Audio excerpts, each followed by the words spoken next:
네, 안녕하세요. 거한 프랜차이즈 개발원의 대표 가맹거래사입니다. 반갑습니다. 이번 시간에는요, 저희가 만들어 드린 그 계약서를 어떻게 사용하고 또 어떤 내용들이 있는지 알아보는 시간을 갖도록 하겠습니다. 자, 첫 번째 칸에는요, 가맹사업명이 적혀 있습니다. 그리고 두 번째 칸에는 계약하시려는 가맹점명을 적으시면 됩니다. 그리고 가맹계약 체결일을 적으시고 정보공개서와 가맹계약서 제공하신 날짜를 기재하시면 됩니다. 숙고기간 단축이나 가맹거래사 또는 변호사의 자문을 받으신 경우가 있으시면 그 날짜를 적으시고 고객들한테 서명을 받으시면 되겠습니다. 가맹계약서 첫 페이지입니다. 왼쪽 상단의 노란색 부분에 가맹점주님의 이름을 적으시면 되고요. 우측 제3조는 가맹점 표시에 대한 부분입니다. 점포 주소지랑 점포의 규모, 그리고 브랜드와 또 가맹점명을 적으시면 되고요. 가맹점명에 가맹점주님 이름과 주민번호 열쇠 자리를 적으시면 되겠습니다. 제4조는 가맹본부가 갖고 있는 지적재산권에 대한 내용입니다. 지적재산권을 사용하기 위해서는 가맹본부의 동의 없이 사용해서는 안 되고, 사용 시에는 반드시 가맹본부의 동의를 받고 진행하라는 내용입니다. 제5조 영업지역입니다. 인근에 가맹본부의 직영점 또는 가맹점을 개설하지 못하게끔 하는 내용들이 포함되어 있습니다. 자세한 내용은 지도에 첨부할 수 있게끔 되어 있고요. 기재되어 있는 내용이랑 또 지도의 내용이 부딪히는 경우에는 지도 내용이 우선합니다. 그러면 이 영업지형을 선정하는 방법을 알아보도록 하겠습니다. 자, 보시는 화면은요, 포털 사이트의 지도 화면입니다. 자, 이렇게 가맹점 주소를 찍으시고 이렇게 화면을 선정하고 잘라서 복사해서 가맹계약서 하단에 별첨으로 나와 있는 영업지역 표시도에 붙여서 서명을 받으시면 되겠습니다. 제6조에서는요, 가맹계약에 대한 계약기간과 갱신에 대한 내용이 기재되어 있습니다. 계약 만기가 되기 전 180일부터 90일 사이에 특별한 말이 없으면 묵시적으로 갱신이 됩니다. 그런데 이 사이에 기존의 가맹점주님이 금전 의무를 해태한다든지 또 계약 조건을 수락하지 않거나 또는 계약 조건을 지키지 않는 경우에 가맹본부가 그 사유를 증빙해서 계약을 거절할 수 있습니다. 제7조는 독립된 사업자라는 내용이고요.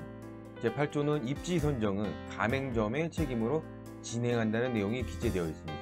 제9조에서는 점주가 직접 시공한 경우 설계 및 감리의 대가로 평당 얼마를 가맹본부에 지급하여야 된다는 그런 내용들이 있고요. 제10조는 본사가 제시한 모델을 준비하라 라는 내용이 기재되어 있습니다. 제11조는 개점을 위해서 반드시 교육을 받아야 한다는 내용이 되어 있고요. 교육받지 않으면 승인하지 않고 오픈을 연기할 수 있습니다. 제14조에서는요, 가맹비, 교육비, 보증금에 대한 자세한 내용들이 나와 있고요. 반환되는 조건과 또 반환되지 않는 조건들이 자세하게 기재되어 있습니다. 가맹 개설과 관련된 비용에 대한 자세한 내용은 하단에 계약서가 있습니다. 그걸 참고하시면 좋겠습니다. 제17조는요, 로얄티에 대한 부분이 나와 있고요. 19조는 가맹점주가 브랜드를 운영하면서 알게 된 정보를 다른 이에게 제공해서는 안 된다는 내용들이 담겨져 있습니다. 20조에는 운영하는 브랜드와 동일한 브랜드를 가맹점주는 운영해서는 안 된다고 되어 있습니다. 19조와 20조는 특히 손해배상의 대상이 되는 아주 중요한 부분입니다. 이 손해배상에 대한 자세한 내용은 37조에 그 위약금 규정이 나와 있습니다. 23조입니다. 중요한 부분입니다. 영업의 표준화를 위해 취급하는 품목과 또 구입, 강제 품목의 그 종류 그리고 공급 가격에 대한 산정 방식이 자세하게 기재되어 있는데요. 이 부분은 반드시 정독을 하셔야 될 것 같습니다.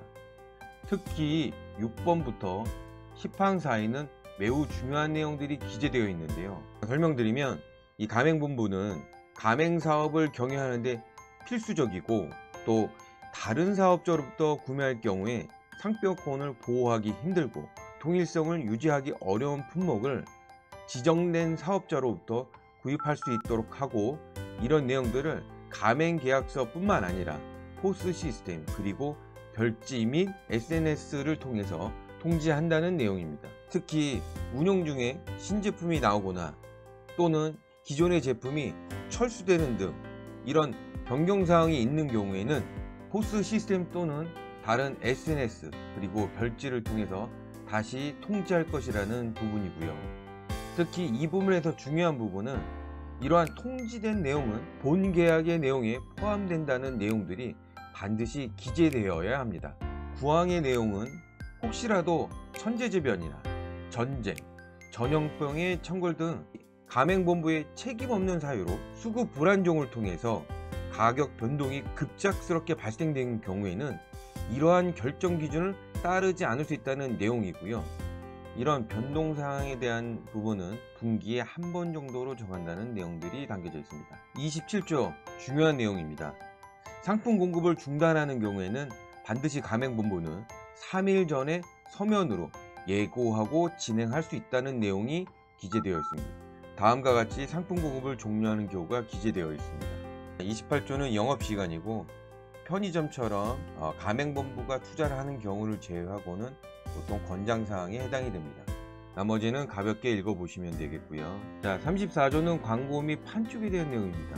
특히 전국 광고에 대한 부분이 남겨져 있는데요.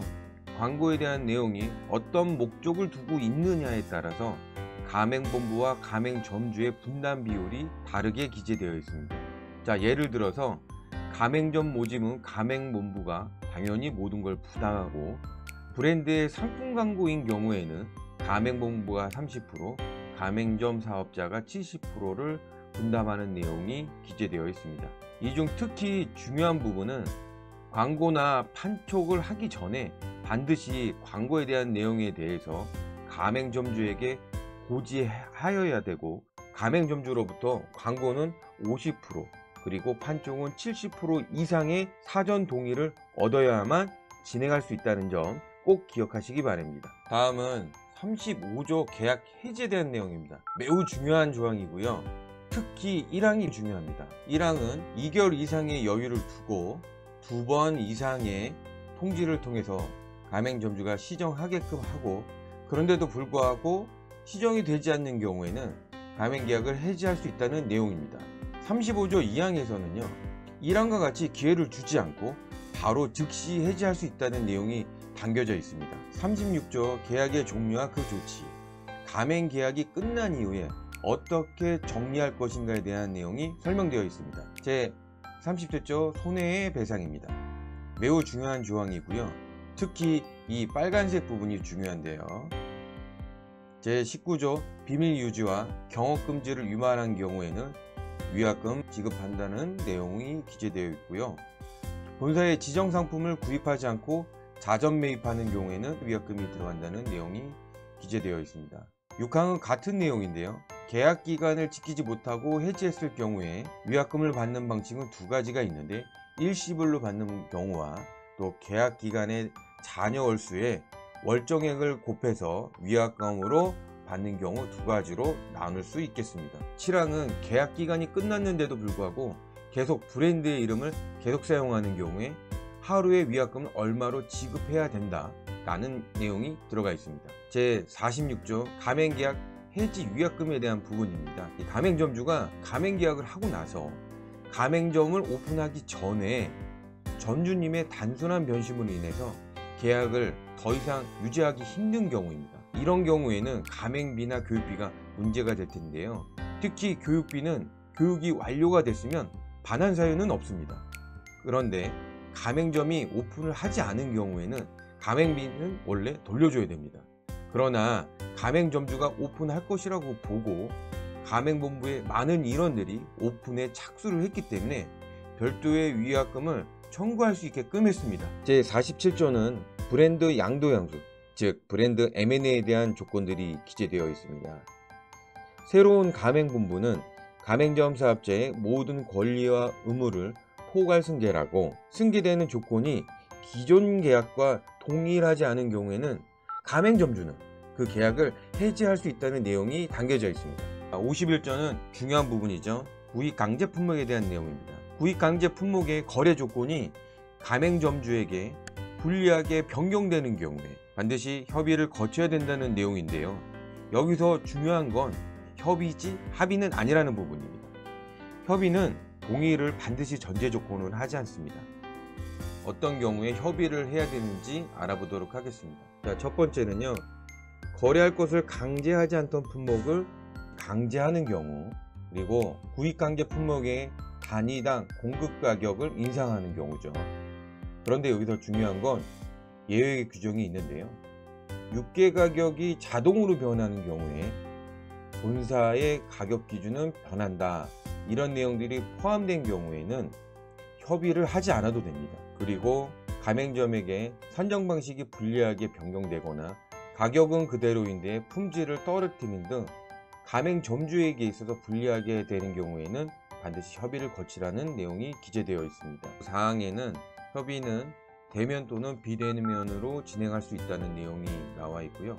5항에는 가맹본부는 협의가 시작되기 전 최소 10일 전에 구체적인 내용들을 공지를 하고, 협의가 시작이 되면 최소한 10일 이상의 협의기간을 두고선 자유롭게 의견을 제출할 수 있게끔 하여야 한다고 기재되어 있습니다.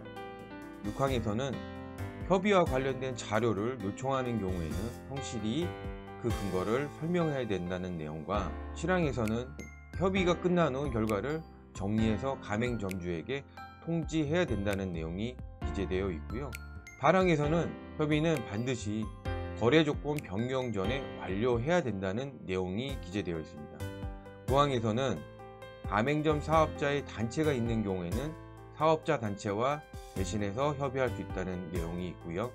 그런데 어려운 부분은 대면에서 만나서 모든 걸 협의한다는 게 어렵죠. 그래서 네이버 폼이나 구글 폼 등 다양한 비대면 시스템을 이용하셔서 사용하시면 좋을 것 같습니다. 비대면 방식으로 많이 사용하는 네이버 폼에 대해서는 별도로 설명드리도록 하겠습니다. 마지막 장에는 갑과 을이 서명할 수 있는 내용이 기재되어 있고요. 전자 서명하시는 경우에는 이렇게 인터넷 도장 사용하시면 좋을 것 같습니다. 모두 사인이나 OK 보시면 인터넷 도장 만들어주는 그런 채널들이 있거든요.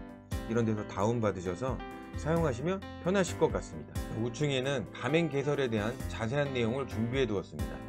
자, 가맹비, 교육비, 보증금, 이렇게 부가세 별도로 할 수 있게끔 되어 있고요. 이렇게 마지막 장에 서명 받아 두시면 좋을 것 같습니다. 다음은 원부 재료, 즉 필수 품목이죠.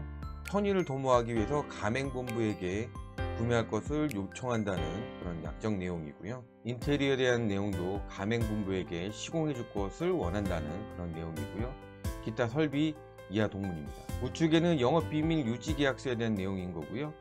계약기간 동안 본사를 통해서 한 비밀을 그 어느 누구에게도 발설하지 않겠다는 내용과, 혹시 그런 일이 발생이 된다면 민형사상의 책임도 감수하겠다는 내용이 기재되어 있습니다. 차액 가맹금 및 경제적 이익 대가에 대한 동의서입니다. 특히 이번에 화두가 된 내용이죠. 본부의 물류이익, 마진이 있을 수 있다는 내용을 가맹본부로부터 설명드렸고, 이것에 대해서 이해한다는 내용입니다. 우측에는 광고 및 판촉 행사에 대한 동의서입니다.